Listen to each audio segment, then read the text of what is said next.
Pandian store சீரியல்ல அடுத்து வர எபிசோட்ல என்ன மாதிரியான ட்விஸ்ட் எல்லாம் இருக்க போகுதுங்கிறத இந்த வீடியோவில் பார்க்கலாம். கதிரோட டிராவல்ஸ்ல உட்காந்து வருத்தப்பட்டுட்டு இருக்காங்க. கதிர் டீ வாங்கிட்டு வந்து, அண்ணே குடினே குடி, நீ பண்ண தப்ப நீ உணர்ந்துட்டு இல்ல, அதுக்கான பிராய்ச்சித்தமும் நீ பண்ணிட்ட, அதனால உனக்கு எதுவும் தப்பா நடக்காது, எது நினைச்சும் வருத்தப்படாம இருன்னு சொல்லி பேசிட்டு இருக்காங்க. எனக்கு வேலை போனது ஒரு பக்கம் இருந்தாலும் அப்பா பேசுறது மனசுக்கு ரொம்ப கஷ்டமா இருக்குன்னு சொல்லி வருத்தப்பட்ட செந்தில் பேசிட்டு இருக்காங்க. அண்ணே விடுன, அப்பா பேசுறது என்ன புதுசா, அவர் அந்த அளவுக்கு நீதி நேர்மன் வாழ்ந்துட்டு இருக்கவரு. அப்படின்னா என்ன சொல்ல வர கதிரு, நான் நீதி நேர்மன் இல்லாத போயிட்டேன்ல, அதனாலதான் அப்பா இப்படி பேசுறாரு, அப்படித்தானே, நான் லஞ்சம் வாங்கிட்டேன்லன்னு சொல்லிட்டு ஃபீல் பண்ணி பேசிட்டு இருக்காங்க. ஐயோ அண்ணன், நான் அப்படி சொல்ல வரல, தப்புதாண்டா, ரொம்ப ரொம்ப பெரிய தப்பு பண்ணிட்டேன், நான் பண்ணது ரொம்ப பெரிய தப்பு தான், இனி எனக்கு வேலை கிடைக்குமா இல்லையா எதுவுமே தெரியல, அதுவும் இல்லாம அப்பாவை நான் எப்படி ஃபேஸ் பண்ண போறேன், இதெல்லாம் நினைக்கும் போது மனசுக்கு ரொம்ப கஷ்டமா இருக்குடான்னு சொல்லி அவ்வளவு வருத்தப்பட்டு பேசிட்டு இருக்காங்க. கண்டிப்பா கிடைக்கும்னு நீ எதை நினைச்சோ வருத்தப்படாம இருன்னு சொல்லி பேசிக்கிட்டு இருக்காங்க. அடுத்ததான் நம்ம செந்தில் வீட்டுல உட்கார்ந்துட்டு இருக்காங்க. கோமதி செந்திலுக்காக பக்கோடா செஞ்சு டீ எடுத்துட்டு இந்த செந்தில குடின்றாங்க. மா இது ஒண்ணுதான் குறைச்சிலம்மா, எனக்கு வேண்டாமா ப்ளீஸ்மான்னு சொல்லிட்டு இருக்காங்க. இங்க பாரு செந்தில, எதை பத்தியும் கவலைப்படாத, கண்டிப்பா உனக்கு வேலை திரும்ப கிடைச்சிடும், இன்னும் ஒரு வாரம் 10 நாள்ல நீ ஜம்முன்னு வேலைக்கு போகுவ பாரு.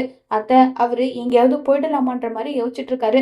வேலை கிடைச்சா திரும்ப வராராம், இல்லைன்னா அப்படியே எங்கேயாவது போயிடுறேன்னு சொல்லி பேசிட்டு இருக்காரு. அத்தை என்னடா சொல்ற, இப்படி எல்லாம் இருந்தா என்ன, ஒரு நசமா வீடு நடந்துருச்சுன்னா அதை எதிர்த்து போராடணும், அதை விட்டுட்டு ஓடி போலான்னு பேசுறதெல்லாம் என்னடா இதுன்னு சொல்லி பேசிட்டு இருக்காங்க. அம்மா எனக்கு ரொம்ப ஒரு மாதிரி இருக்கு, கவலைப்படாத செந்தில், எல்லாம் நல்லதாவே நடக்கும்னு சொல்லி பேசிட்டு, இந்தா உனக்கு பிடிச்ச பக்கோடா சுடு சுட எடுத்துட்டு வந்திருக்கேன், இந்தாடா சாப்பிடுன்னு சொல்லிட்டு கொடுக்குறாங்க. செந்தில் அதை வாய்க்கு எடுத்துட்டு போனதோ, ஆமா பக்கோடாவா, இன்னும் கேசரி ஏதாவது இருந்தா எடுத்துட்டு வந்து கூட, வேலை போனவனுக்கு ஊட்டி விடுன்னு சொல்லி பேசிட்டு இருக்காங்க. என்னால வெளியில தலை காட்ட முடியல, அந்த அளவுக்கு எல்லாரும் என்ன அசிங்கமா பேசுறாங்க. ஆனா உனக்கும் உன் மகனுக்கும் அதை பத்தி எல்லாம் என்ன கவலை, நல்லா பக்கோடா இல்ல எல்லாமே நல்லா திங்கட்டும்னு சொல்லி பேசினதும் உடனே செந்திலுக்கு வருத்தமாயிட்டு செந்தில் அங்கிருந்து ஃபீல் பண்ணிட்டு கிளம்பி போயிடுறாங்க. ஏங்க, அவனுக்கு வேலை போனதை நினைச்சு அவனே ஒரு பக்கம் வருத்தத்துல இருந்தா நீங்க என்னங்க இப்படி எல்லாம் பேசிட்டு இருக்கீங்கன்னு சொல்லி ரொம்ப கோபப்பட்டு பேசிட்டு இருக்காங்க. மீனாவுக்கும் வருத்தம் ஆயிடுது. மீனாவும் அங்க இருந்து கிளம்பி போயிடுறாங்க. இப்ப மீனா போனதை நினைச்சு கோமதியும் ஃபீல் பண்ணிட்டு இருக்காங்க. அடுத்ததான் நம்ம முத்துவேலை காட்டுறாங்க. முத்துவேல் 3 பேரையுமே வர வச்சு, நான் வக்கீல வரதுக்கு முன்னாடி எது எது எப்படி எல்லாம் சேர்றோமோ அந்த ஷேரிங் எல்லாமே சொல்லிடுறேன். இருக்கிற சொத்தை 3ஆம் பங்கு போட போறோம். அதுல என்னுடைய ஷேர் எனக்கு அப்புறம் வடிவுக்கு, வடிவுக்கு அப்புறம் ராஜுக்கும் போக போகுது. இந்த வீடு அம்மா காலம் வரைக்கும் அம்மா பேர்ல இருக்கட்டும். அம்மா காலம் போனதுக்கு அப்புறமா இத பழனி பேருக்கு மாத்திடலாம்னு சொல்றாங்க. இதை கேட்டதும் சக்திவேல் குமாருக்கு 2 பேருக்குமே பயங்கர ஷாக்கிங்கா இருக்கு. ரொம்ப ரொம்பவே ஷாக்கிங்ல இருக்காங்க. இதுதான் முடிவு, இதுக்கு யாராவது எதிர்ப்பு ஏதாவது தெரிவிக்கிறீங்களான்னு சொல்லி கேக்குறாங்க.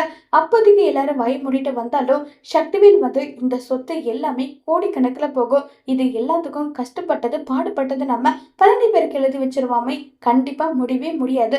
என்ன ஆனாலும் சரி, இந்த வீடு நம்ம குமார் பேருக்கு தான் வரணும்னு சொல்லி அதிரடியா சக்திவேல் முடிவெடுக்கிறாங்க.